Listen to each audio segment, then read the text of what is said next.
by acknowledging the traditional custodians of countries throughout Australia and their connections to land, sea and community, and pay our respects to their elders past, present and emerging.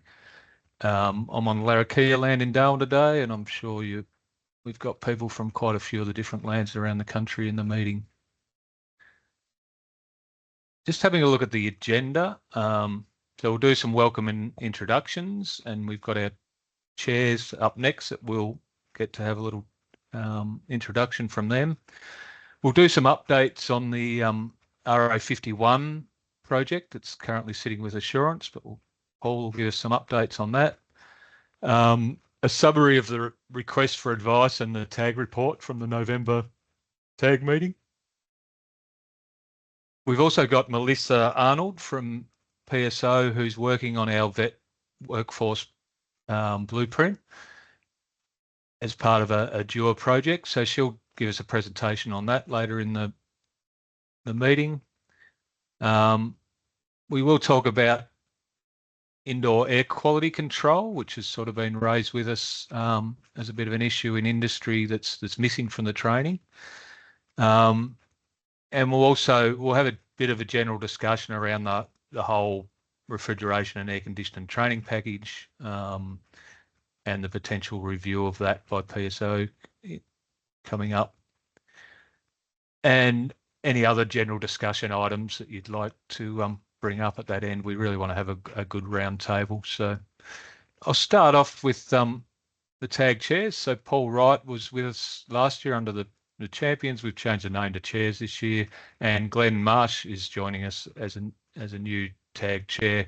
But we'll start off with Paul. If you can have a bit of an introduction to the group, please, Paul. G'day everyone. If you don't know me, I'm obviously Paul Wright.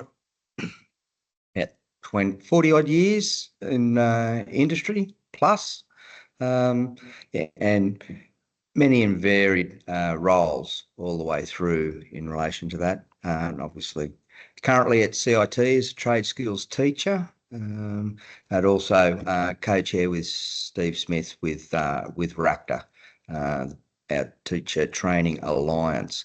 Anyways, yes, I was co-chair last year, and we have been associated with the RA51 project. Anyways, nice to meet you all. Please feel free to reach out and have a chat if you would like to. Glenn? Thank you, Paul. Hi everyone, Glenn Marsh. Hopefully nice to meet you all, and hopefully, as Paul said, here to help out and be a conduit to be able to hopefully help things for the training package forward. My background is not as extensive as Paul's, but still there. I've got to catch up with Paul. I'm probably 30 years or so in the trade. 20 years of that have been in training, but fortunately I was able to train and be in the trade not just in Australia but all over the different countries. I helped set up training programs in Fiji, the Australian training program under DFAT and TAFE Queensland. I've been a head teacher for TAFE New South Wales in Newcastle. I'm now currently with Actual Training at the moment, but I always still try and keep in contact with and keep the hands on and go out with various contractors and various companies in and around Newcastle so I can keep my skills up to date. Yeah, here to basically facilitate the improvement on the package. Thanks, Glenn. And we'll just do a whip around the room for anyone who hasn't been to one of these meetings. Just a brief introduction of who you are as I call out your name. It'd be great. Start with David Jones. G'day everyone, David Jones. I'm in Mackay at the moment. I sort of move around the place a little bit. HVAC contractor with Airconstruct for 25 years, basically larger commercial projects, chillers, air handling units, a lot of hydronics work, package systems, large projects in mining, local government, state government. Recently, or a couple of years ago, started an RTO, air hygiene training. I wrote and developed the country's only recognised qualification for air conditioning hygiene at Certificate 2 level. Recently exited that business and currently sitting on the ERA special technical group for indoor air quality. And there's a lot to talk about in that space because we see a convergence of, obviously it's starting to get some groundswell through the industry vet package, hopefully, but also you've got ERA working in isolation, and also the IICRC, who are basically the restoration folk who deliver courses on mold remediation, all those things relating to these cat events that we had recently in Townsville, more so Ingham, I guess, but they've also released a standard S590, so and then you've got NADCA sitting over in the States as well, so it'll be interesting to see how that can all converge, because it is quite a specific genre, I guess, of HVAC. And I've done a lot of HVAC hygiene projects for state government, local government, ranging from sort of $40,000 up to 1.5 million. So happy to contribute wherever I can. Thank you. Thanks, David. And we will get onto that discussion a bit later. Patricia Delamont. Morning all. I'm Tricia Delamont, as I've just been introduced. I'm from TAFE Queensland, particularly Skills Tech. I'm their product lead, which essentially means I oversee for the state compliance requirements regarding our trades, in particular refrig, electro, building and construction, and manufacturing. Thanks, Patricia. Greer Novak. Hi, everybody. I'm currently proxy for Michael Hyman, the Manager of Licensing in Queensland for electrical. Thanks, Greer. Melissa Waltman.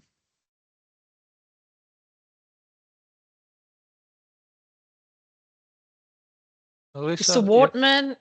I'm the New South Wales Utilities and Electro Technology ITAB, Industry Training Advisory Body. I'm the Executive Officer. Can everyone see my picture when I close the camera? You were there and then you disappeared. Okay. You're there now. All right. Thank you. Nick Wardle. Yeah, hi everyone. I'm obviously Nick Wardle, run Get Skilled Training. So we deliver the Cert 2 nationally and also the Cert 3 in Brisbane. Thanks, Nick. Noel Monkman. Yeah, I'm the I'm the training and technical manager for Australian Refrigeration Council, which is the national regulator for refrigerant handling, etc. Thanks, Noel. And I've got Steve, which I'm assuming is Steve Smith. Good morning, all. Steve Smith. Yep, I leave my surname off all the time. 35 years with TAFE, retired from TAFE, New South Wales. This past 4 years with Superior Training Centre. I also co-chair the National Teachers Alliance with Paul. Thanks, Steve. Troy Bond. Hi, everyone. I'm the industry consultant for electrical and utilities at the Electrical Manufacturing and Utilities Training Council in WA. And last one on my list is Veronica. Hi, good morning, everybody. It's Queensland and it's morning. My name is Veronica Morey. I'm a training and safety consultant. I have many years' experience as an electrician in Queensland, predominantly. I'm a member of the Electrical Licensing Committee in Queensland. In that role, I'm the training and technical expert and advisor to the committee. Thanks, Veronica. Is there anyone I've missed out?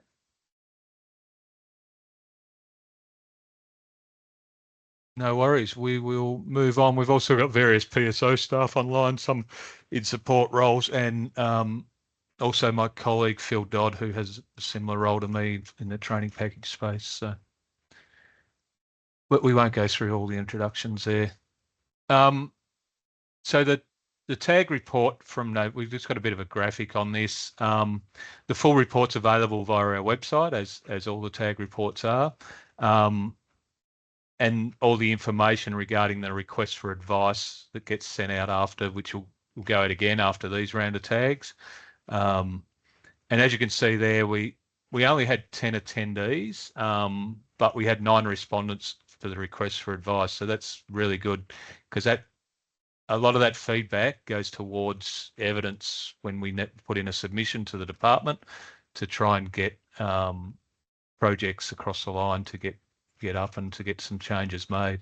So there'll be another one that'll follow out after this meeting, and the questions from that will probably be mostly generated by the discussion we have today. So I might throw over, we'll do an update on the RA51 project. Paul was involved with the technical committee. Did you want to run us through that, Paul? Yeah, that was an interesting project. Certainly some controversy at the starting point, but it all did come together in relation to essentially it's totally recognised that, and in the unit and was previously, that RA51, there are obviously jurisdictional requirements depending on where the training and obviously the work is being undertaken, and that's definitely been incorporated. So this has been through and essentially is at the quality point for well, I suppose approval, if you would call it as such. Yeah, so the quality assurance body are coming through.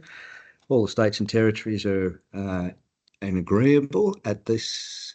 And yeah, the other thing associated with the unit was that there have been additional prereqs that have been added to it.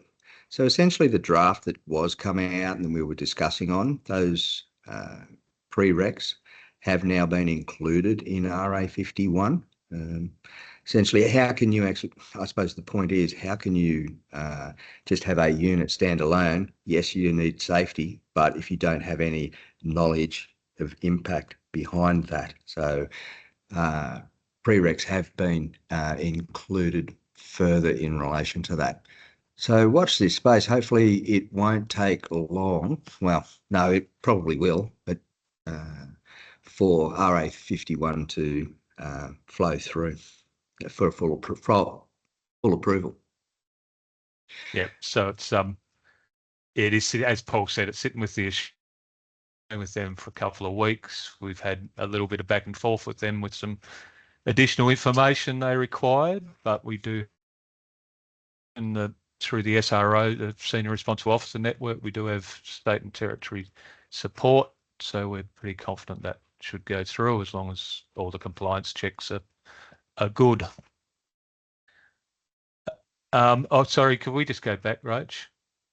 Just a quick one on that, the energy sector gateway. So it's the Cert 2 qualifications, with the exception of the Cert 2 split and heat pumps. That's really around that career path and the stuff that's used in the vet in schools. That project's been going for a little while now. There's a bit of an extension being sought for that to look at how we structure those units, and then they will go back out for public consultation once the technical committees meet again on those. So that's just the update on that one, because it does have some crossover. You can do the Cert 2 career start, and certainly as a starting point into the Cert 3 refrigeration qual, air conditioning qual. Thanks, Rach. And just on that, so within that Cert 2 career start at the moment, we have a couple of superseded units, the white card being one, the CPC unit, and the other being RE21. So as part of that project, those units will be updated to the most recent unit. If we were to update them now because they sit in the core, that would mean that's a updated qualification, and because we're already working on it as part of that project, we try and roll it all in. So a similar thing happened with some minor changes with the RA51 project, where there was some superseded imported electives that were sitting in diplomas and Cert 4s and stuff. So they get rolled in with that, even though the project was based around RA51, because we were doing some, it as a major change, we could effectively bunch those minor changes in so it all comes out as one release, just to make life easier for those in RTO land. I'll throw over to Glenn on this one. So basically what we are asking is, after each round of the TAG meetings, the PSO will survey the participants in those meetings about the various topics that were raised in the TAG group. This allows the PSO to identify whether the stakeholders wish PSO to progress the conversation to a project. Projects can be researched in pieces or in training product updates, such as after the November 24 round of TAG meetings, where we asked the HVACR members 6 questions to gain further clarification. So I do recommend that you, if you haven't already, go to that point on the PSO website and have a look for the request for information. And some of those questions that were raised were question 1 about UEE RA0098 or RA98, inspect, test and repair fire and smoke control features of mechanical service systems. And they were asking what additional prerequisites are required and why, so we might want to think about those. The following have been suggestions for those prerequisites, such as RA35, obviously because we talk about in RA35 understanding air velocities, units of measurement, devices, anemometers, applications for taking readings of airflow volumes, and the units as well. Also the volume flow rate calculations, interpreting those measurements, all are part of RA35, which are believed to be a prerequisite for RA98. Also including in that CD51, basically understanding the drawings, and in that element 1.3 of RA98, it comes out that we need to understand those drawings as well. Students would also benefit from reviewing the Australian standards for drawings, CD51, before completing RA98 element 1.2. Also talked about prerequisite of CD19 UEE CD0019, which is about fabricate and assemble, would understand or benefit, would assist greatly with the 4 elements in 98 as well. The next question was about RA64, UEE RA0064, recover, pressure test, evacuate, charge and leak test refrigerants for split systems. This is in the Cert 2 qualification. What components of these units would be reviewed if we need to review them, and why? So this would be a good time to discuss that, or just after this meeting really start putting your head towards understanding those. The following suggestions for that was that have been provided for review, that RA64, the unit in full, as it is in the UEE 2000 or 20120, there is concern that since the unit is delivered in 2 dates to get a license, or 2 days, should I say, there are cases where the Cert 2 qualification, there's some concern in the industry about doing that in 2 days of delivery, and possibly poses risk to the industry. And also talking about making sure that there's interpretation or incorporation of A3 refrigerants into that Cert 2, because the progression into those refrigerants into the near future or present right now. Question 3, the PSO proposes a full review of all air conditioning and refrigeration qualifications, and whether you support this approach. There was a percentage of 80% respondents believe a full review of the HVACR qualifications is needed. It is stated that the training package is behind the industry standards and focus should be on updating those units and addressing new technologies and the new refrigerants. There's possible recommendations to proceed with a full review of the air conditioning and refrigeration qualifications, and incorporate Q1 and Q2 feedback into the review. So some feedback and review on that would be beneficial. Then for BSB ESB 402, establish legal and risk management requirements for business ventures, Do you support adding this unit into the elective for the Cert 4 qualification or higher qualifications? 80% of the responders said yes to this unit being incorporated into the Cert 4 and higher qualifications in our delivery. And it was stated that it would support the longevity of the industry by ensuring business owners know the basics of running a business. Recommendation for that is to add that as an elective into the Cert 4 and above qualifications as part of the RA 51 major change release. So coming along with that 51 update, change the package, we could be looking at adding that BSB into the Cert 4 and above. And that has been put into the drafts too, Glenn, just as a side note on that. That has been put into the drafts that have been submitted into, so all the quals Cert 4 and above for that BSB unit. Perfect. Then the next question was, should UEEIC 0013, which is develop, enter and verify discrete control programs into programmable controls, be included as a core unit for UEE 32220, our Cert 3 qualification as it is, into the air conditioning and refrigeration qualification? There has been a response on that, and 60% of responders believe it should be included, but there's a note that the qualification should be possibly separated between air conditioning and refrigeration qualification, as it would allow increased time on focus on this specific sector. And there was a reference made to the UK and European model of the qualification. The recommendation was research and review into the UK European model as part of that air conditioning and refrigeration review project. Just as a side note, I'd like to be possibly involved in that with my background from the UK qualification delivery and keeping up to date with that. I believe the final question, question 6, was regarding the VU 22503 unit. The create and modify services for simple consumer products is no longer available, and no other unit is available for upskilling in A2L refrigerants. Do we need to develop a unit for supporting this upskilling? 60% of the responders said no.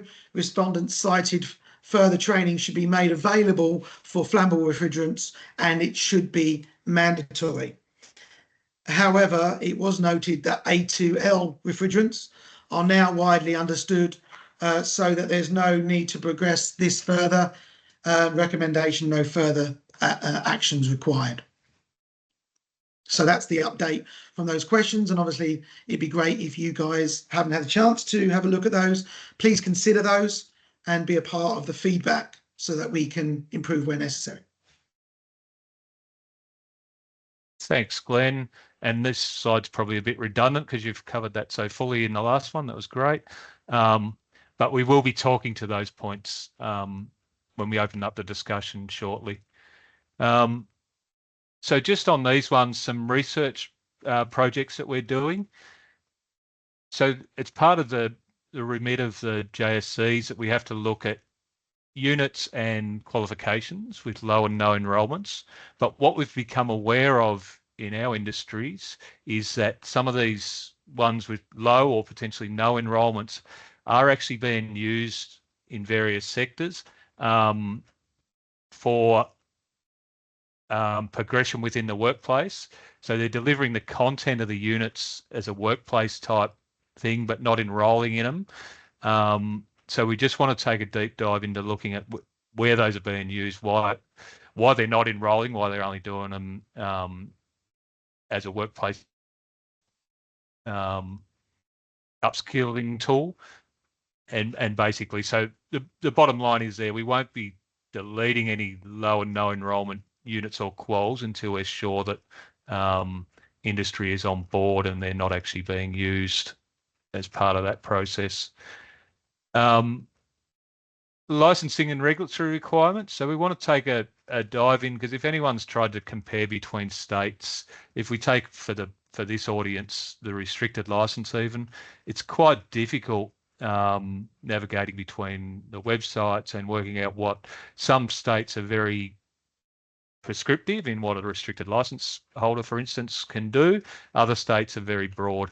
So we just want to put all that information together, and we also want to work, you know, with Hvac primarily, but also like in the refrigeration space with Hvac, just to put together a document that's readily accessible, hopefully up on our website, but also possibly lead some conversations around where we can align a bit across the states. That certainly won't be our call as PSO. We just want to be the ones to start conducting the research and maybe point out some issues and, you know, some similarities and some differences, and just bring that to the attention of the regulators across the board. If we can improve, you know, to getting that national alignment. I won't go down the path of saying we'll end up with a national license, because I'm sure we've all had that conversation before, but it's really a research piece to look at where there's issues between states, and that's across all licenses. I mentioned the restricted for this group because it's specifically that, but you know, there's licenses for line workers in some states, not others, that sort of thing. That we just want to do a full mapping exercise in that space. And the indoor air quality control has been raised with us, and there's a few people in the room who definitely have some thoughts on that. So we'll have a bit of will definitely be a point of discussion when we open up to the floor. But just wanted to first go to Melissa, because I know her time is, she's sort of joining us for this section, and then she'll drop out because it's the rest of the discussion is probably not relevant to her project. So I'll throw over to you, Melissa. Thanks, Brett. Melissa Arnold, as I said, I have been in the vet industry, so my experience is obviously vocational education and training for about 25 years. So, and in that time, I've worked for government, public, private, enterprise, across human services, mining, civil. So I've been around the traps a little bit in a number of capacities. So drawing on that experience, we wanted to talk, to come here and talk about how we can find some synergies between your industry, which is the energy sector, and all that encompasses, as well as the vet sector, and how we can get some movement between. So the QR code on the screen is a direct link to our website, which will have some updates, and it gives a bit of a timeline on what we're doing and how we're doing it. So we do have to report back to due in mid this year. So just a bit on the actual project and the context itself. So you can see that there's obviously some issues that span both of us, but obviously they feed into one another as well. So if you've got workplace shortages, then the vet sector is going to have workplace shortages as well. So pay scales between the two sectors is something, not to mention the whole Cert 4 issue. That's another thing that crops up all the time. So there's a lot of intricacies, and what we want to do is start to delve down into those and understand them more and how it works, but not just from a broad brush strategic idea. We want to know exactly on the ground what are the issues. So we're doing case studies, we're doing all sorts of things to be able to understand, if you've gone from industry to vet and come back, why, what was the barriers, what happened, you know, tell us what the issues are, what would actually make it work, how can we facilitate that process a little better. So we want to look across the industries as well. So the purpose of the project is obviously to do a lot of research. So step one is, and that's where we're at the moment, gathering all of this information. So we're doing workshops face-to-face, we're doing them online, then we'll run out some focus groups. And then when we want to get down to drill into the data, so once we've collected a heap of information, we can actually start to analyse that data. Then the focus groups can drill down a little bit further and go, well, okay, if we work this, what are we going to do here? What could we do? And what could make it actually work? We also have the case studies, which are interviewing people specifically. So hopefully with all of that information, we can put forward some strategies back to DUA about what we need to do, and hopefully even put forward some ideas about policy changes and things that would actually facilitate the relay of people between the industries. So obviously the next part of that is growing the workforce. So how can we grow the workforce? How can we move people between, you know, bringing them over to vet just create the shortage in the industry. So how do we make that work? And then the last part is about retention and, you know, developing the workforce. So how do we keep people in the industry itself? So with those face-to-face workshops that we're running around the country, a couple of them have already happened, but there's one today in the ACT, but the up and coming ones are Queensland on Friday. And then we have on the 25th, we have Tasmania. And then in March, we have one in New South Wales, sorry, and one in WA. The industry online workshops are on, well, one was tomorrow, but that's been cancelled because we haven't had a lot of take up, but that's because of the short notice. But we do have another one set in on the 26th. And then we have a couple for the RTOs as well on the 24th and 27th. So if you are interested in any of that, I'll send out an email once I jump out, and it'll just have all the links for the registration. And of course, then you'll have my email address and you can contact me about anything more specifically. I've had a couple of people email me back and say, you know, what's this? Can you give me a little bit more information? And we can send through some links and some information. So don't hesitate to reach out. Thank you. Thanks, Melissa. Did anyone have any questions on that? Well, we still got Melissa. No worries. As she said, she follows up the tag meetings, the last couple, with an email with all the relevant information on it. Just a reminder, some ways to engage on that, and also on anything. You can book a one-on-one discussion through our website. If you haven't been and looked at the new website, go and have a look. It's a lot more streamlined, and particularly for the training package space, you can, when you go through, it's a case for change. So if you've got an issue with a training package, it'll actually go through as a case for change to us, so it'll tend to find myself and Phil a bit quicker than, because we do get a lot of general requests through the website as well, so it's sort of a way of filtering those out down to training package related issues. As Lisa mentioned, they are running a range of industry workshops, which I'll email you the details of. And we also have our PSO Summit coming up in early March, which I believe has filled up, but I think a few people in the room are down to attend that. So it'll be great, good event to get to know everyone off instead of online. But if you are interested in that, you can contact our events team to see if there's any spots left, but I do know it was filling up pretty rapidly. All right, I'm going to throw it over to the floor. Yeah, Paul and so if anybody would like to raise anything of concern or general discussion, please feel free to do that. Either put it in the message, put your hand up, however you would like to approach it.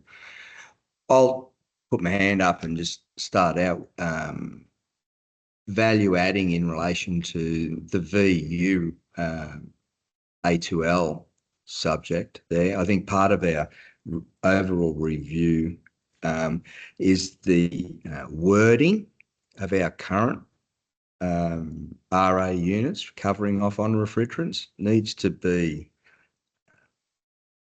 strengthened, so to ensure that, you know, all the classifications of refrigerants are being covered in the refrigerant subject.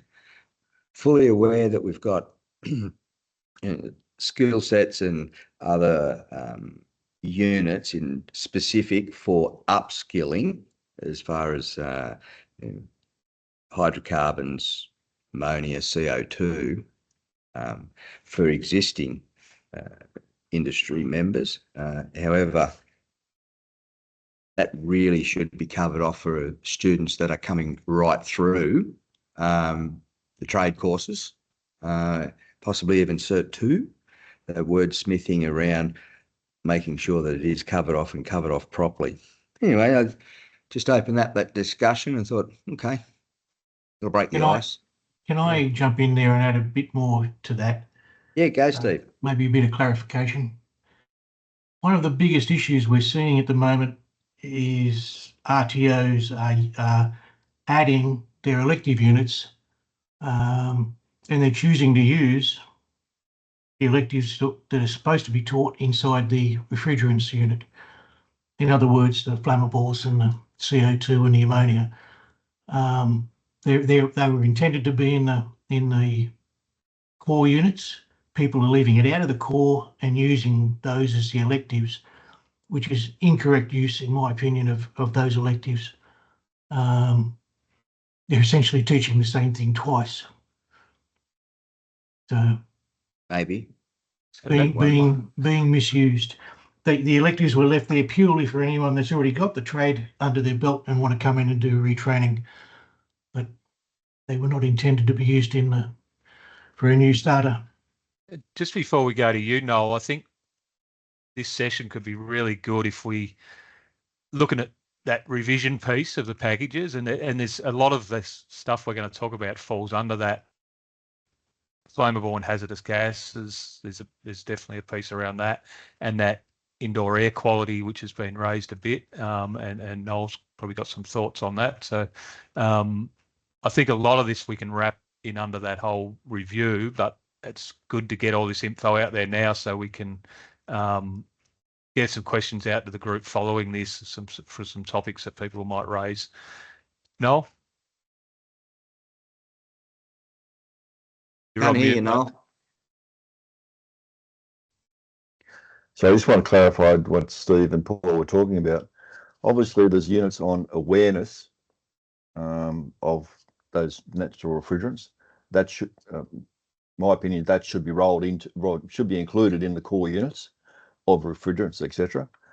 But there are specialised units as well on installation and service, etc.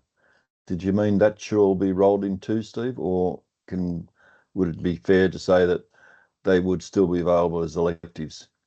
No, in the Cert 3? Only the awareness topic should be inside the core refrigerants unit.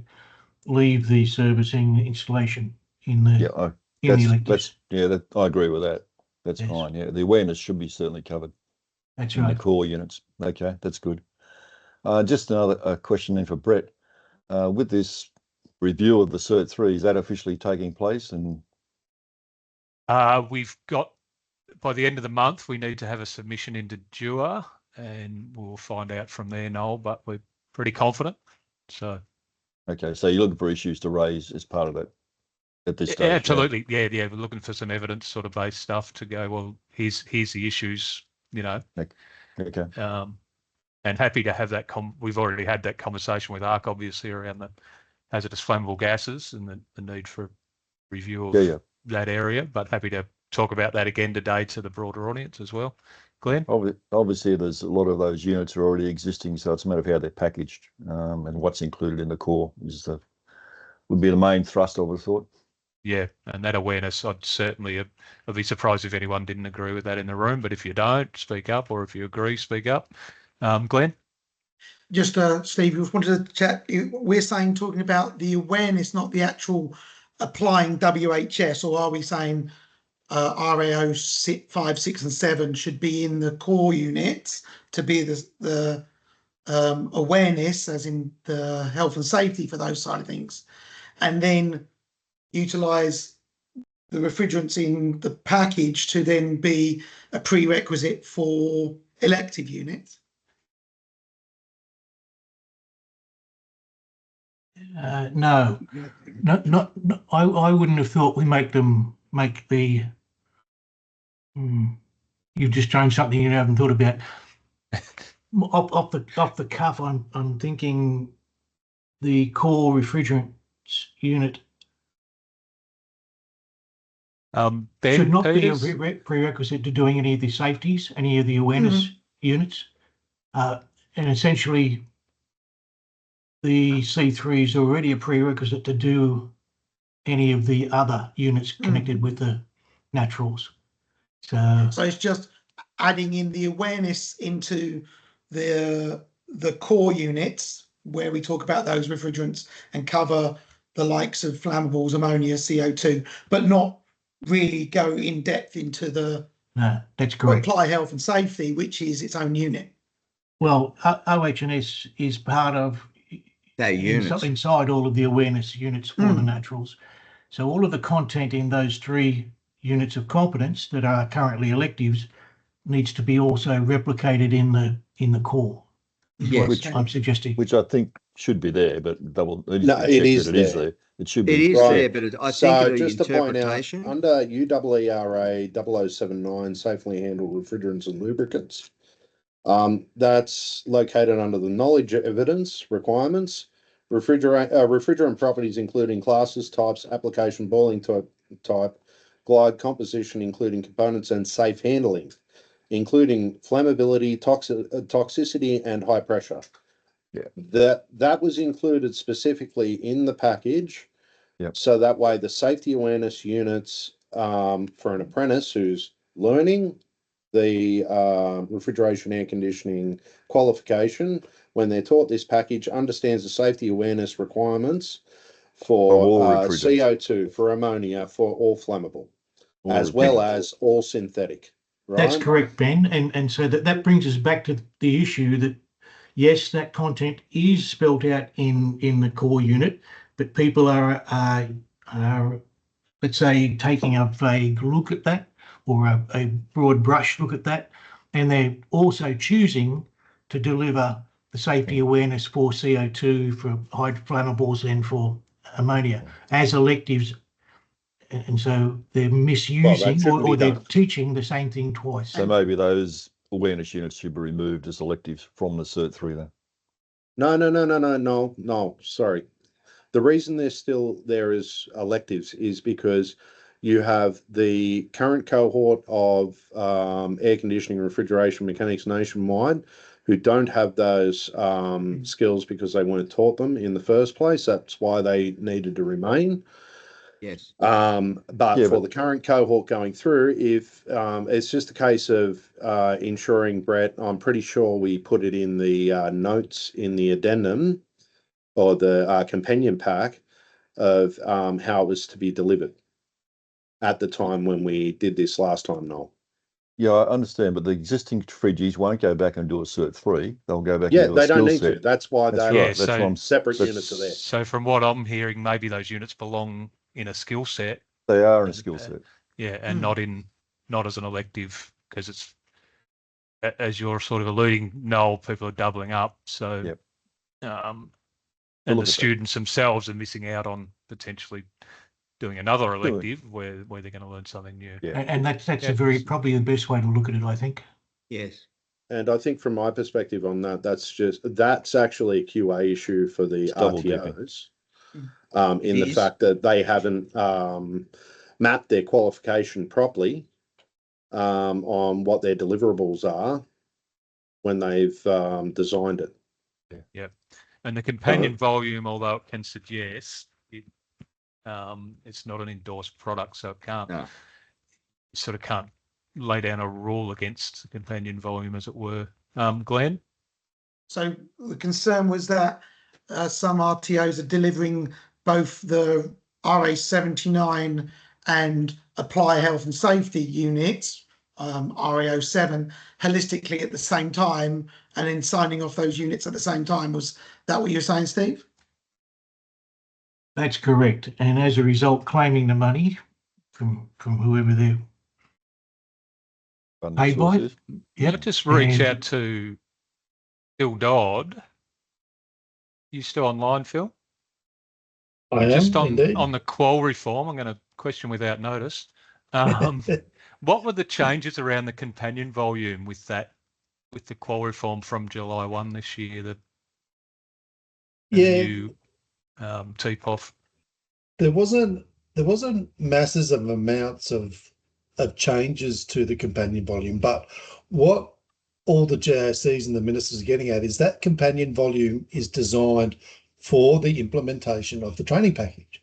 So the idea being is that any information that industry deemed to be necessary to go with putting a new training package should go into that companion volume. So all the advice, everything that's needed to go should go into that companion volume. They just don't want it to be superseded units and deleted units and a whole lot of mapping. They want it to actually be useful for industry. So we haven't got a whole lot of final details on it, but it's about, what industry wants can go into that companion volume. Yeah. So making it an actual implementation guide. Funny about that, instead of a mapping document. Yeah. So there is there's definitely some recognition that's come through that qual reform that the companion volumes aren't great in a lot of instances. And from you look at them from qualification, package to package and across packages, and everyone's got a different take on them because what you actually have to put in there is pretty broad. So people have built them out in different forms. So we'll be good to have a bit more guidance. There is still all the mandated stuff that needs to go in there according to the training package organisational framework. There's a list of what needs to go in there. But what all the JRCs are looking at is now, what does industry actually need in there to help them deliver this package? And it, you know, for example, things about work placement, things about potentially profiling and potentially all those bits and pieces that you can't get clarity from the actual written training package that's on training.gov. So the actual clarity around how to actually deliver those things, that's what they're looking at. Thanks, Phil. Cool. Ben? You're on mute, mate. Sorry. As far as I'm concerned, what VET requires is more hours to, or more funding, should I say, to deliver the package. Because HVAC is underfunded as far as nationwide for the delivery on hours versus what the TAFEs are paid. On top of which, in respect to both industry and licensing, I think there needs to be a conversation with licensing as to what their requirements are moving forward nationwide. And in regards to the industry and licensing, the HVAC and R sector is wide, right? So it covers refrigeration, it covers air conditioning, it covers ventilation, and it covers everything, right? And all of this is trying to be taught in a very short time frame. Whereas we have, I believe we should still have the RAC Cert 3 or Cert 4, whatever you want to call it, that's delivered. We should also have the option for separating refrigeration versus air conditioning, depending on licensing agencies around Australia. Because if someone's working only in the refrigeration industry and not working in the air conditioning industry, they don't need to know certain things. And ditto with high-rise equipment, ditto with air conditioning, right? And this is a way to reduce the delivery time, increase the availability of trained personnel, and assist the government with their quotas, shall we say, with trained people. I think that's a really good point, Ben, and it'll be a great discussion. I'm sure there's some views on the room in that, and I'm glad I wasn't the one who had to bring it up, because we're just here to facilitate you guys, you know, bashing these things out. But go to you, Noel. Yeah, just following on from what Ben said when he first started off about licensing, one of the major issues is the electrical, restricted electrical license, particularly in Western Australia, where the UE training package doesn't meet their requirements. So that has to be solved. There has to be another pathway rather than just the metals training package to get an electrical restricted license in Western Australia. It's the only one that's different. That has been going on for 20 years and it needs to be fixed. There's another item for you. Thank you. And might get Troy to have a chat about that shortly. What's your thoughts, Noel, before we go on to Glenn, about the size of the Cert 3 and the scope of work for? This has been raised for 20, 30 years, I think. There was a split in the qualification years ago when they were state-based training courses. We had a refrigeration course, an air conditioning course, and the problem is a thin market on the refrigeration side. Can you get a class together to run the refrigeration stream by itself, particularly in regional areas and whatever? So it's a delivery issue more than this. Certainly would help solve some of the how much can you put into a course issue? Can you teach everything to everybody? But the logistics are hard. Just for my benefit, because that was clearly before my time in the vet sector, if someone was doing both, how was that approached with that? So basically, you could do a lower level Cert 3, which would cover broadly everything. But then if you're just doing air conditioning, you could go into more specialised stuff that's particularly on air conditioning, multi-story air conditioning, hydraulic systems, particular control systems that are on multi-story buildings, etc. And on the refrigeration side, again, you do cabinets and cool rooms. But if you're going to go into Woolworths supermarkets, that would be the high level stream. Right. So yeah, you could have three streams, if you like, refrigeration, air conditioning together, and then have a continue on in stage 3 into a higher level refrigeration. Into advanced in either of those. Yeah. That's it. Yeah. Okay. Interesting. Paul. Yeah. Look, I was going to reiterate in relation to that. You know, that was back in the UTE 99, and even prior to that with Common Core, where we had the modules, and then you get to your specialisations at that point. And yes, thin markets, more so in commercial refrigeration associated with that. It's very challenging for those in remote regional areas that do everything out there for everybody. Mm-hmm. You know, both sectors. It's quite a challenge. I'm just going to throw this in opinion. I know it's part of the discussion, but you're talking about associated with this. Is that looking along the lines and down the track of the review aspect of what is happening over in the UK? Is that where you're going here? Well, that was just raised, I think, at the last tag, that there's a model like that in the UK. So that was purely a research piece. We certainly don't have that direction as anything we're going to try and implement. We're going to be guided by what comes out across, you know, not only from this group, but further industry research.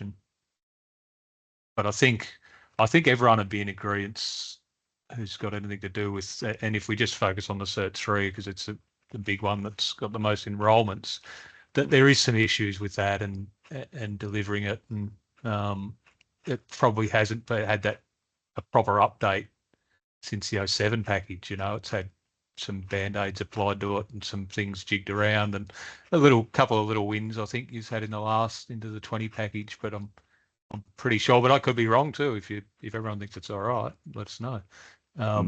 Glenn? Thanks for that. I agree with what Ben said about the funding side of things, and obviously that is another discussion for later on. But the thoughts of having the two qualifications together, I can understand that the refrigeration becomes a little bit more specialist, and 80% of the students in a classroom is normally air conditioning, and as we know, split systems, and therefore it's very difficult for them to gain evidence out the field for refrigeration, and that's why we use our facilities in the various RTOs to cover that shortfall in the refrigeration that those air conditioning companies don't deal with out on the field all the time. So air conditioning itself has become a large sector inside the refrigeration to stand on its own 2 feet effectively. And I don't want to hark back to the UK. I'm Australian now. I've got my citizenship. I am fully Australian. And one of the things I do like about what we do is we have this conversation readily. I never had this sort of conversation and this sort of group going on in the UK. And it's really good to put heads together. And I'm really proud to be a part of that and privileged to be around you guys. But, you know, what I do agree with sometimes what comes out of the UK is that they've modelled it on what evidence the student can provide. In other words, if they work for an air conditioning company, they go into the air conditioning stream. If they work for a refrigeration company, they go into the refrigeration stream. But what they do at different levels is once they've got their air conditioning qualification, they can go and work for a refrigeration company, but then do a couple more modules or units extra, 3 or 4, to align in with the refrigeration side of things. And I see that as a possibility. I'm not saying that's 100% what we should do, but I think between this group of very educated intellectuals, we should be able to come up with something that I think is more guided along how industry has changed over the years that we have, and where the air conditioning, and I want air conditioning not just to be splits and ducted, but I'm also talking about more complicated systems, central plant, chillers, controls, and have possibly that where the government funding comes, and hopefully we'll come out with a little bit more of a industry-based training package. Again, I could be wrong, but you know, I think I'll just between pop us in there, Glenn. If I can value add to that aspect of things, you know, that the review that's being done on the licensing aspect around the country, you'd certainly, you know, potentially going to tie in with that. I'm done. Yep. Steve? Steve? Back in 2014, 10 years ago, 11 years ago, Noel and I travelled the country because back then it was realised that there was a serious issue occurring in a change occurring in the trade. Back in 2014, about 70% of the students were doing air conditioning. Out of that 70%, there was probably 12% that were doing chillers, big stuff. The rest were doing residential. And in the commercial market, refrigeration, probably about 10% of the students. And yet, in the workplace experience reporting that we currently have, we're essentially asking employers, and this is essentially what's happening, they're signing off kids who just put splits in on installing cool rooms and all sorts of stuff. That the workplace evidence has become pretty much invalid. That whole mechanism is broken. We need to, strongly believe, we need to realign the course with the industry, the market. However, the issues we face are, and this is a major one that I don't have a solution to, in the cities, companies are specialising very, very, very small portion of the trade. It's become the norm. In the regional areas, pretty well everyone's doing everything that we have in the trade course. So if we break the trade course up, you damage what people in the regional areas can do, or you make it 10 years before they can become qualified in everything. But the clear majority of people who are working in the industry work in the big cities, and what we're doing with them is forcing them to learn stuff that they'll never use. And as a result, that's another issue that's occurring. The failure rate is increasing rapidly, and the dropout rate is increasing rapidly purely because we're forcing the kids to do learn things that they don't use, they don't do in the workplace and have no use for. And then finally, from a licensing point of view, we give them a license that says they can install refrigeration systems, cool rooms, freezers, and yet their sole experience is in putting split systems in. I think that's broken as well. That all needs to be repaired. So, Steve, without trying to put you on the spot too much, but obviously your opinion's fairly highly regarded in the industry. What possible solutions do you see to those problems you just outlined? Well, I was going to mention that back in 2014, when we wanted to do a review, again, 10 years ago, we did a review. We did a review, but it didn't come back the way we expected. One of the things we were pushing then was to break the refrigeration air conditioning, separate the two. And when we put it to industry, to my surprise, and I think Noel's as well, everybody was against it. Everybody wanted everybody, all of their, irrespective of whether the company just did chillers, they wanted their kids to learn about cool rooms. And I didn't understand that at the time, and I still don't. I desperately like to go around the country and find out whether they still have the same opinion.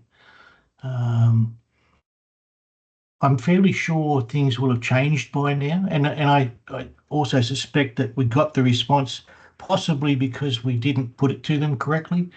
Question wasn't probably asked in a way that they understood. So I'd like to do that again. While I'm talking about this, if we're going to do a C3, and it looks like a review of our C3, which I think is 20 years past its due by date, Paul and I, through Raptor, are quite keen to start assembling an industry committee, and wanted to ask whether you see that as too early to do it, or we're jumping the gun, or is it something that would be valuable? Oh, look, happy for Raptor to start having conversations, and we'll be leaning heavily, if this project gets up, which we're hoping it does, on that Raptor network that you guys have got, because it's fantastic. It's industry, you know. Yes. It's the teachers, but it's sponsored by industry, so they turn up as well. And so happy for you to make some initial moves in that space, to even provide us any feedback, particularly if we can get it from industry, is really important. That's great, because I want to do it. We were wanting to do that at the next Raptor meeting, speak to all of the teachers and find out who they're. We want to get regional people involved and city. Yep. I don't. When is your next one? So in Brisbane in June. June. Yeah. No worries. Don't forget my invite. Yeah, you'll be there. So back to the question as what to do, though. Yeah. There is. I'm still of the opinion we need to break it up, but I don't want to damage what the regional kids have. Yeah. So just if on, I may, just on, sorry, no, go. I was going to say one option would be to get a plan with the 3 options, if you like. So you've got something to show people, like you could have streamed refrigeration air conditioning for the country kids, if you like, for the broad brush, then a specialist refrigeration stream and an air conditioning stream, and show them what that could look like. The other thing I just want to mention about that review in 2014, the main recommendation was to change our course from a Cert 3 to a Cert 4 because of all the content that needs to be in there. That got wide industry support, apart from one industry player who rolled it in the end. So that's another aspect that probably needs to be looked at as well. It was just an industrial issue, basically, about awards, why it wasn't upgraded to a Cert 4. And that's a very good point. What we have looked at in the past is taking all of the core information. In other words, the core of what a air conditioning guy does and a refrigeration guy, make that the C3, and then they specialise in refrigeration or air conditioning, and that gives them a C4 qualification. As a Cert 4. Yep. And then they can do a wide variety of things. And the trouble is that people aren't doing post-trade training, aren't doing Cert 4s. That's why everyone wants everything jammed into the Cert 3. Yeah. So they do want jammed in the Cert 3, but the problem is that with it being jammed into the Cert 3, that's how they were taught, that's how they learned. That's how we were in relation to those bits and pieces. And they're aware of that's the way it was and all that sort of stuff. But I think the concept that you talk about is great. I'd also know that Ben's been wanting to say a couple of words for a while. Sorry, I'm cutting in. Go, Ben. All right. I just want to clarify my position exactly on what I said, right? I'm not putting forward that the C3 refrigeration air conditioning package as is should be demolished, right? It should remain. Pretty sure that's what I minted. Well, in that case, clearly you're not hearing what I'm saying. I'm only joking, mate.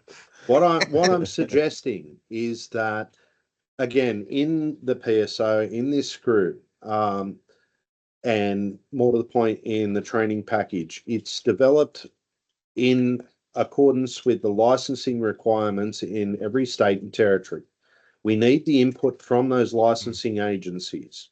What I was trying to get across was there is nothing wrong per se with a Cert 3 or calling it a Cert 4, whatever, I don't care, right? But to improve things, if licensing allows it, like in Queensland, where you can have a air conditioning course, right?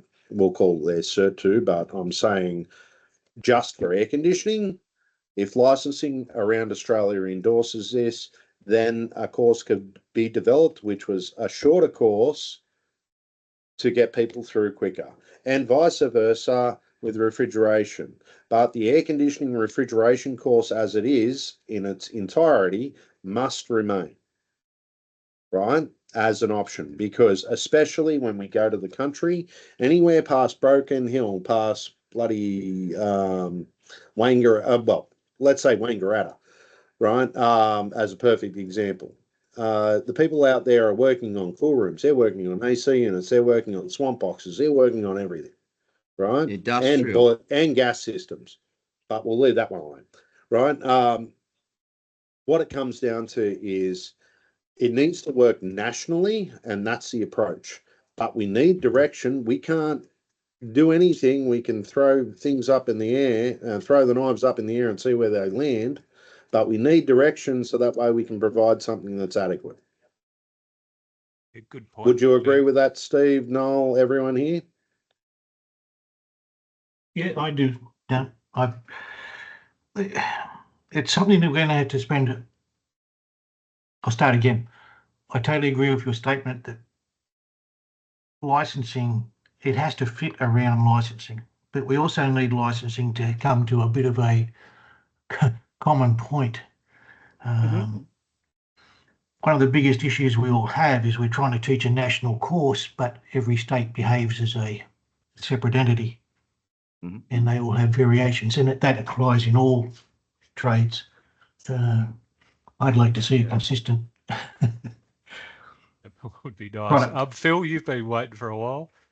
Yeah, just wanted to make a few comments on the conversation, and licensing was one of them. And I think Steve just mentioned it there that the states and territories all have different licensing systems, although similar. But one of the potential solutions might be for the country people that was brought up there as well, that some of the states do dual qualifications, and they're done over a 5-year period of time. So that might suit a regional area better to do a 5-year qualification that is air conditioning and refrigeration, whereas some of those specialised ones that are in the city just take up those individual, those specific type trades. So that might be something down the track. The only other comment there is that a couple more is that you just don't want to, although you might be splitting out, you just got to make sure that you're not downgrading those skills and knowledge and keeping, you just want to make sure that you're still at that level that's suitable for industry and not just downgrading it. So, that the people that are the apprentices that are coming out at the other end are still able to perform their jobs as need be. And there was some talk about, the Cert 3 is getting massive now. If you did split it, might solve some of that problem about how much is actually going into a Cert 3 at the moment. If it's split out, it might be a bit more manageable. So just some extra comments to think about and throw around. Thanks. I agree with what you just said there, Phil. I'm thinking that the last thing you want to do is water down the qualification. Yeah, 100%. What I'm wanting really to do is beef it up. When I suggested, and these are my thoughts, if we were to make the C3, let's say, opt for arbitrarily the first 2 years of our current C3, and that became the new C3, what it would hinge on to keep the whole thing of benefit and not watered down is to move the licensing mechanism. For instance, the ARC license would move to a C4 qualification, so they have to do. I suppose I'm drawing a line between what I think the plumbers do. They end up with a C4, but that was because they specialised. They did the core of what they all do, then they specialised in something that gave them a license to function in that area. If we were to do something along the same lines, where they do the C3, then they go off and work in the area, specialise in the area that they're employed in, and then they get their license as a result to work in the trade. That gives them that ability. If they ever wanted to stop doing air conditioning and their license says they're licensed to work in air conditioning, they want to work in refrigeration, they come along, do the C4 that's applicable to that, and or whatever units are deemed necessary, and they then get that added to their license, so they can then work in both. We're doing society an injustice by giving them all a piece of paper, a qualification and a license that says they can do everything when they may not have done very much at all for 20 or 30 years. And suddenly they're working on your gear and they have no idea. Thanks, and that's Steve. a classic example, Stephen. A classic example of where, licensing, we're trying to work it together. Yep. Yes. It changes in both ways. I don't want to stifle discussion, but can we just, so everyone's getting heard, we might just stick to hands up. But some really good points there, Steve. And I'm just, before I throw to you, Glenn, even though I said put hands up, I'm going to throw my 2 cents. Because I think there's a similar problem with the Cert 3 electrical qual as same as the air conditioning refrig. They're so big and they're so broad that,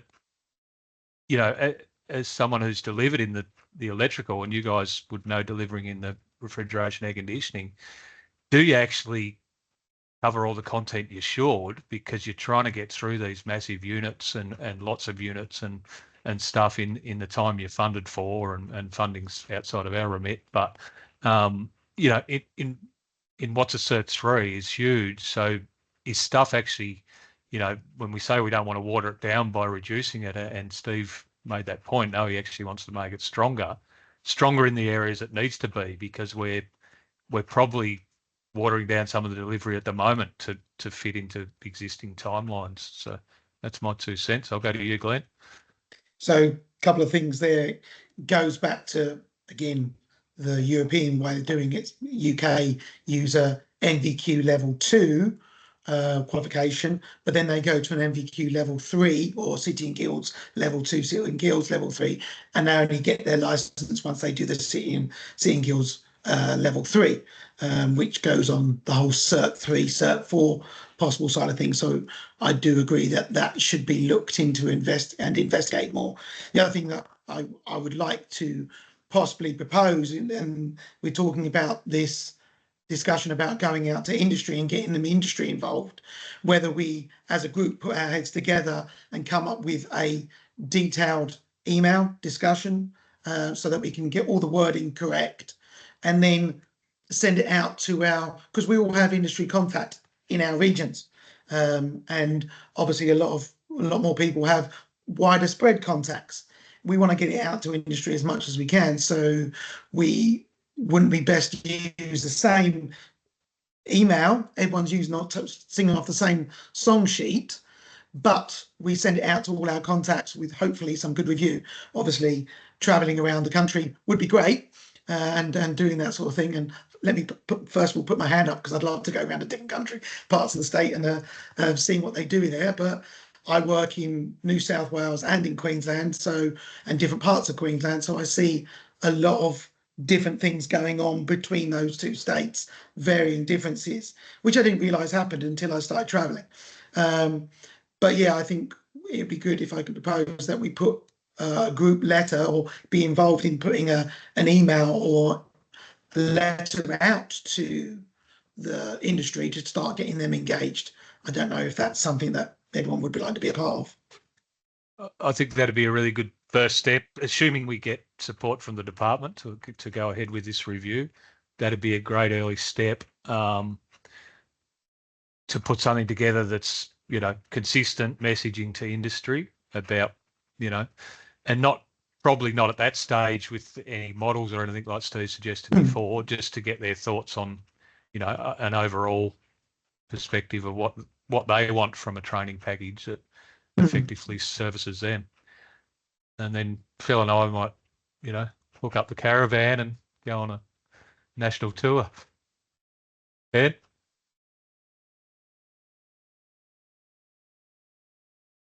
Sorry, I was just waiting for everyone to talk over the top of me again. Look, I think as I said, licensing definitely need to be involved because we can't construct anything without it, right? Furthermore, specifically on essential services, I believe we need a couple of new units of competency. Installation maintenance of fire dampers is one, which I believe licensing would be on board with nationally, but we also need to look at other items that are present in the industry, but we're not teaching, we're not addressing at the moment. Right, and that's why I'm saying we literally need licensing on board nationally to identify what their needs are, so that way we can address those needs. Because otherwise, this entire exercise is putting the horse before the cart. The cart before the horse. Sorry. Thanks, Ben. Steve? I just wanted to add something for the minutes.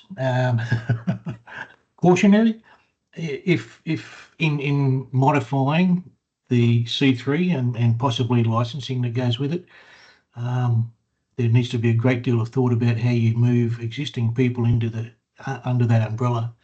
Then that can become incredibly complex. Mm. Yes, good point. Yes, but that's an issue. That's an issue for licensing, Steve, not for us.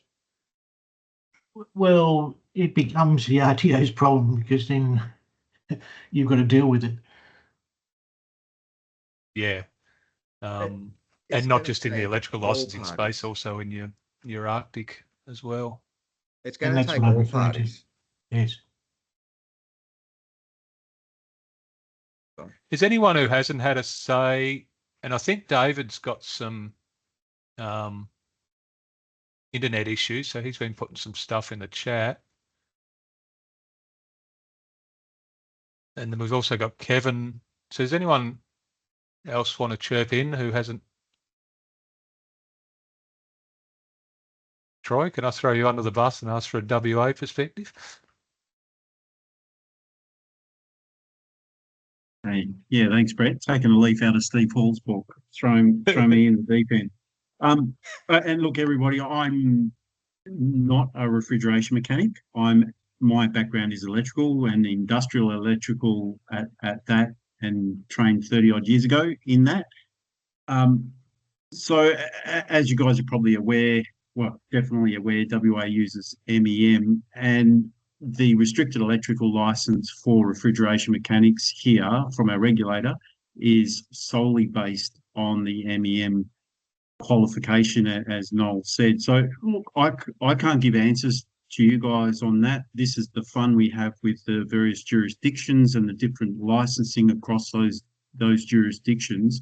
I do know the MEM REL is fairly stringent. We work with South Metro TAFE here when they updated to the 22 package, just sort of liaise between them and our licensing, electrical licensing. But it'd be interesting to know what industry here would like, if there's sort of a shift in thinking, if there's an appetite to use UEE for the apprenticeships here as well as the MEM. MEM is very strong, probably won't go. But also, Noel, if it's a matter of interstate migration as well, because that would be a huge issue, definitely. If we're, trying to get fridgies to come here or vice versa, that REL has got to be a massive issue. So I'd be interested in finding out what we could do with that. Have tried talking to South Metro about any mapping they might have done between MEM and UEE. They reckon they haven't. We don't know, but that would be interesting as well, just to, if anybody has done that mapping exercise also. I will get in contact with one of my old CDU lecturers, because we used to get quite a few fridges from WA up to Darwin, and I had one guy who was pretty much an expert at mapping that across, and there's certainly some gaps between the two. But yeah, I could probably, if that's something you're interested in, Troy, I can have a chat to Howard and put you in touch with him. I also know that the Queensland does the same. They run both, so Right. they generally have maps. I'm pretty sure there was a past mapping document from MEM to UEE because Jeff McDonald from TAFE, I remember him showing me this when I first started there, this very, very large laminated spreadsheet document that he did, and it highlighted at the time between the MEM and the 32211 and worked out the units and the gaps where it fell. So I'm pretty sure I still have that somewhere, but I know Jeff was a very, we all know, well, most of us know Jeff, but Jeff was a very intelligent gentleman and had all that stuff going off all the time. So I don't know whether Paul and Steve, whether you might have had something that's still around, because I definitely had that.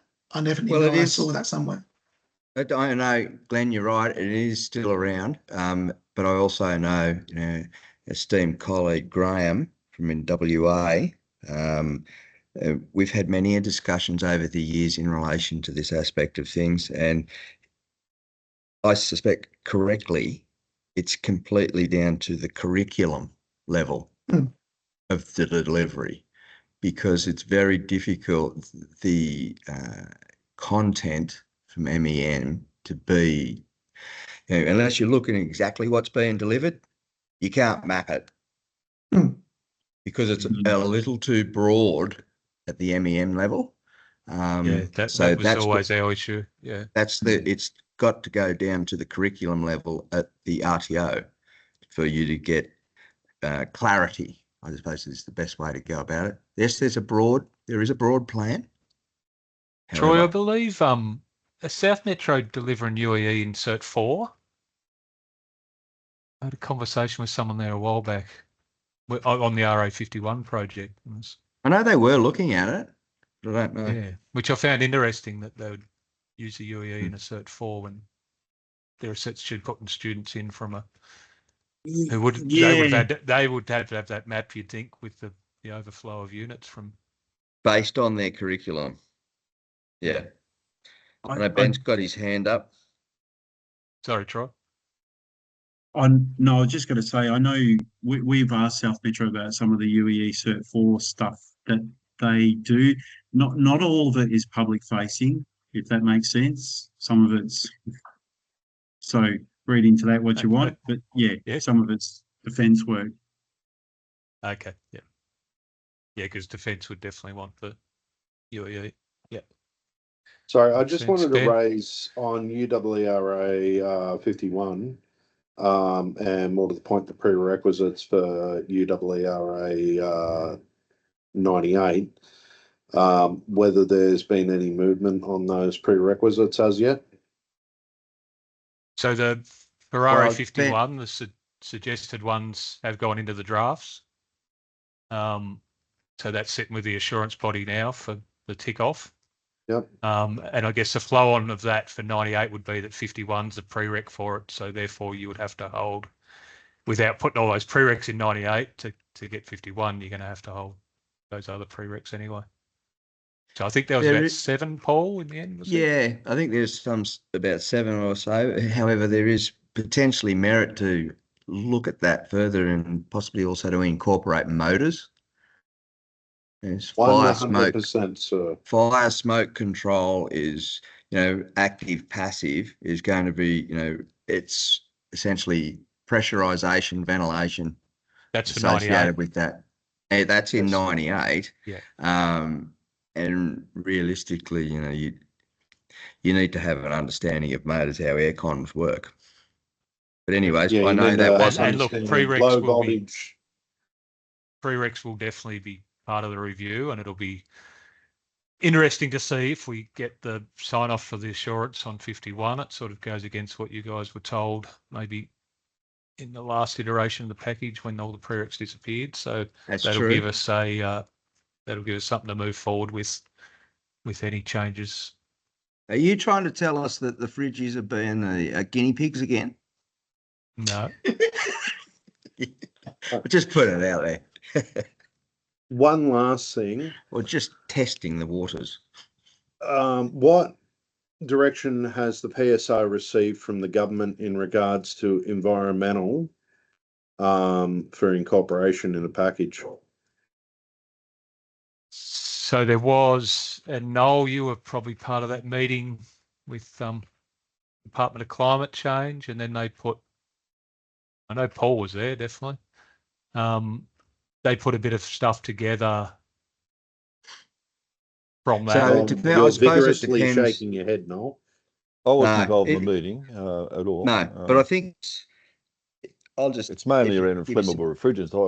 That was the main from the letter. I'd have to pull it out and have another look, but it was mostly around the flammables and the making sure they're covered.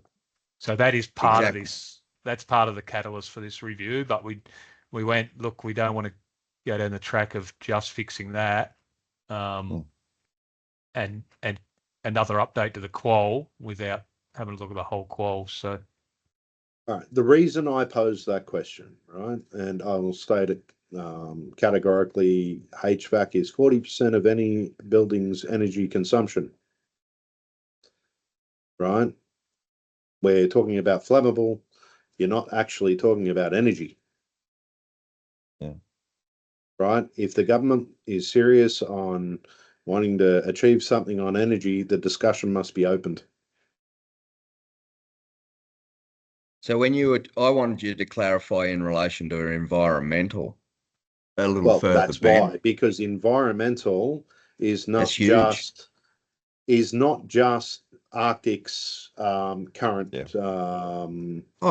state of play, right? It also governs, environmental is governed by inputs as well, which is, our consumption of not only refrigerants, which Arctic deal with, as well as the decommissioning and RRA and all the rest, but also how energy efficient buildings need to be. As a perfect example, BASIX is only implemented in New South Wales on new constructs, not implemented everywhere else. EERs versus COPs versus star ratings.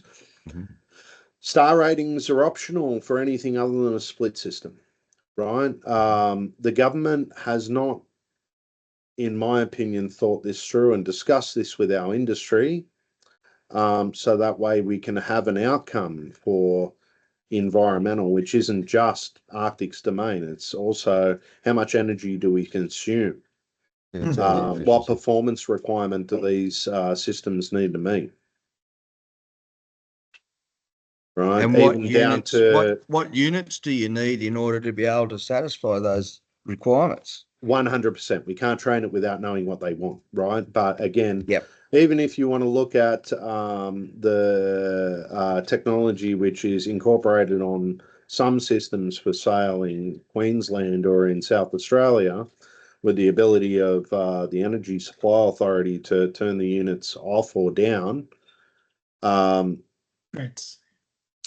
this is all information that the government, I would expect, would take on board as part of their energy review.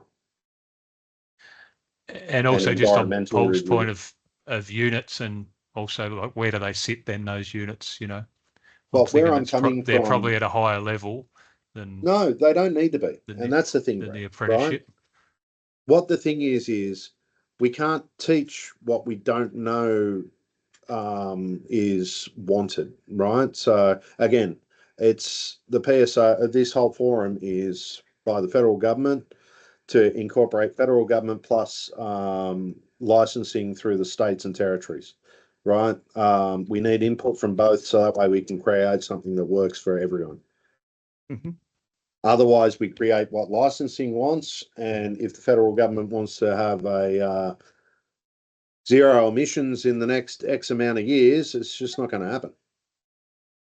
So you're no one knows about how to work on it. You're talking about TUI calculations. In other words, we're not going into that, but direct impact and indirect impact on a refrigeration system to the environment. No, I'm talking about everything from, yes, you're talking, all right, direct impact is electrical consumption. What about the actual efficiency of the equipment that we have? There is So no direct maintenance. impact. There is no legislated maintenance standard in Australia for any air conditioning or refrigeration system, right? Which is one of the reasons why our sector consumes so much energy, because there is no legislated maintenance requirement.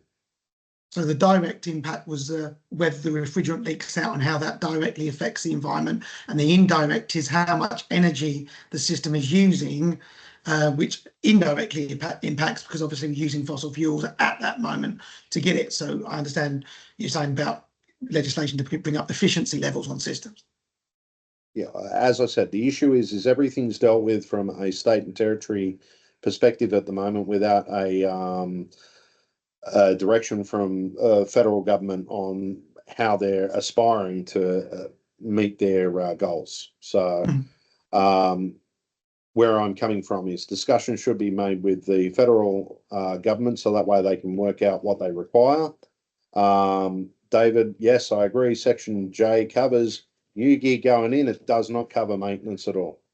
Right? Yeah, look, I think we're probably well getting a enough. bit, I think we're probably getting a bit out of our league here. I don't know about that. We can certainly, well, we can certainly have conversations, but if we're asking for directions from the federal government at the moment, you're going to get nothing from either party, because it is about to have an election.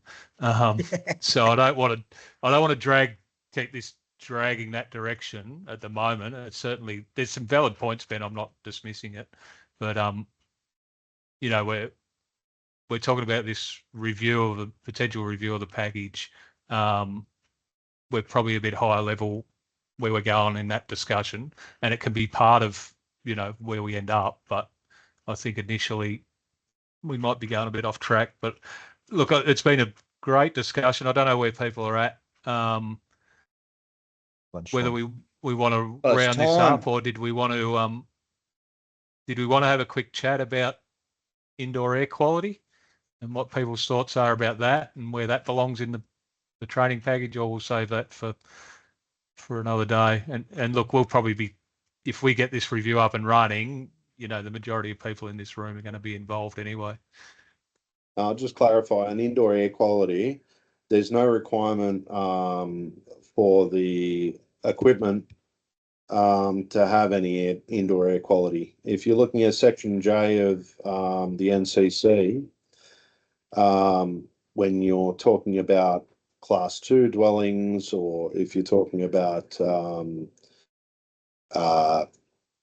houses, right, which is predominantly where your air conditioning and sits, there is no requirement for outside air for indoor air quality, right? Again, it's not a Section J issue. It's a governmental issue, right, which needs to be addressed with how the systems operate. I was wondering about it as a training package issue, Ben. It's not a training package issue. Well, it's been, and Noel, you might speak to this. You've got some thoughts on that. There should be a unit around. If the NCC, and I'll just, sorry, cut you off, Brad. If the NCC says you can open your window to get your outside air, your National Construction Code, which is adopted by every state and territory, cuts your legs off. The main driver in the NCC in relation to outside air is chasing CO2 thresholds. Yeah, that's right. And varying the amount of air you introduce into a building to achieve a, you know, and not exceed threshold of, say, 50. Yeah. Well, you can deal with that with your filters too, but the general consensus with the energy efficiency and how you throttle or increase your outside air, it's all driven around chasing the CO2 threshold, trying to keep it under 750 or thereabouts. Yeah. I remember back in, you provided some feedback, hat on. Hang on, no, we're not going back to modules, Paul. So let's. Well, there was information that was covered off in relation to the aircon specialisation associated with that. Can we just? I just wanted Noel's opinion on, because you gave us some feedback in the Cert 2 project, Noel, about a potential for a unit in that space. Or am I on the wrong track? Yeah, wrong track, but that's I'll just explain. Yeah, what I was after there was about climate control as an industry, if you like, an overview of that, what that's about. It's not directly related to ventilation or indoor air quality. No. But indoor air quality is partly covered within the Cert 3 when we do ventilation, etc., fresh air requirements and that sort of stuff. Filtration, that's all there. But obviously there is some specialisation for cleaning and that sort of stuff that it's not really in the course, that's for sure. It's microbial control. That's the biggest issue. Microbial control. Again, we had modules on microbial control. Yep. I'm not sure if there's any units even covering that anymore. Yeah, it's currently in the Cert 4. Cert 4. Okay, there are units still. Okay. Specialisation, sorry. There's an elective for microbial RA53. No, not 53. Okay. 30. No, which one? Whatever, doesn't matter what the number is. It's in the group so B microbial anyway. control's covered. That's really to do with, well, it's mainly around Legionnaire's disease, let's face it. Yeah. Yeah. Look, Okay, I don't. So it don't should be covered disagree. in that review, though, somewhere to make sure we're meeting the For requirements. sure. No, the interesting thing around that is the interesting thing around the the element of the microbial control that is in the modules. I mean, there's no air conditioning contractor who looks after it themselves anyway. It all goes to water treatment people. That's right. David, microbial control isn't limited only to cooling towers, hot water or chilled water or condenser water systems. It also includes ton dishes, the coil, the condensate. Yeah. Yeah, we have that in 3666.2.3. Yeah, that's right. Okay. But what I was going to say on energy, on the indoor air quality, right, because there's no mandate for manufacturers to incorporate this into domestics equipment. It has not been done. Yep. Right, because the minimum standard set out by the federal government does not require it. No. Oh. Just going back to Noel's input a minute ago in relation to climate awareness, it's very topical. The younger generation are all over this stuff. They're thinking about these things more so than what we ever did. So I don't know if there is. And that was Noel's suggestion, was around the Cert 2, that it would be something put Is there a there, unit out there anywhere in relation to that? Good question. The ARC's developed a subject, if you like, what could be introduced to a Cert 2 career start to give them that broad brush approach about climate control, which includes our industry. So it's an introduction to our industry through the climate control door, if you like, which we're proposing to put in the Cert 2 as a taster.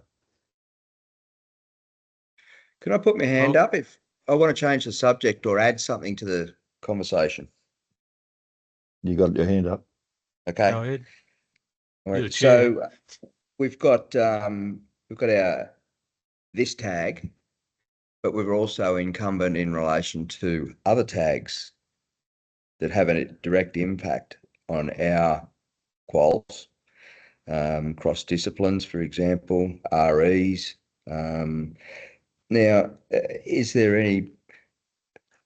I'm just going to put it out there and say, if I had the time to be on all those tags, I would be across it, but I am not. So hence, is there a mechanism where we can see how that feedback is from others is flowing through and how input can be? And I know, you go. Yeah, the tag reports have all the tags on them. And if you're really keen, the recordings are all on the website too. You're probably better off with the report. But yeah, it is a good point, Paul, and moving forward, because we're looking at a full UEE review basically, and the refrigeration air conditioning quals as part of that. So there's going to need to be some checks and balances across, because I think that was a problem in the past that didn't happen. So good yeah, point. we're definitely aware of that. Phil and I run different tags, but we both sit in 95% of the time on the other ones, unless we've got something else on as well. So we've got a bit of line of sight across the different groups. So look, this has been fantastic, really good discussion. I'm pretty keen we could probably wrap it up now, unless anyone's got other stuff they want to raise. Anyone who's been quietly in the background want to say anything about the process or what you've heard today? Just open it up quickly before we move on. Just given that I've got access to ARA's thinking, ARA's draft, HVAC hygiene code of practice, safer air project, some of the leading microbiologists in the country who are work acquaintances. Is there anything I can do to bring back to this group for the next TAG meeting? Was that David? Sorry. Yes. Yep. Anyone's thoughts on that before we go to Nick's got his hand up? Sure. Just a general sure, Paul. Was there anything particular you wanted from ERA, I think was the question. It was just in relation to Dave. I was just feedback for Dave. Nick? Yeah, hey guys. I just wanted to, obviously good discussion today. Is there any update on the code of practice and if that's going to be released this year? I know it went to draft, but yeah, just curious. Oh. No, that's with ERA.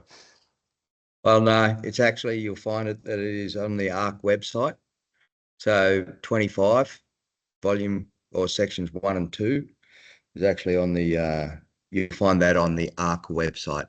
It's currently in digital format only. I am aware that the department is not putting it into hard print, but this is the updated one we're talking about. You can goggle it and grab it right now. This is the updated one. Yep. RHCP 2025. Oh, it's nice directly above the the previous one.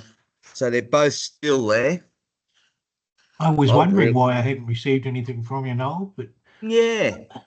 Left hand not talking to the right. No. Finally, Thanks, we know Paul. something before you do. Thanks, yeah, Paul. that's a first. Thanks, Paul. Seriously. All right. So our next scheduled tag is the 22nd of July, but obviously, and that's Eastern Standard Time, I believe.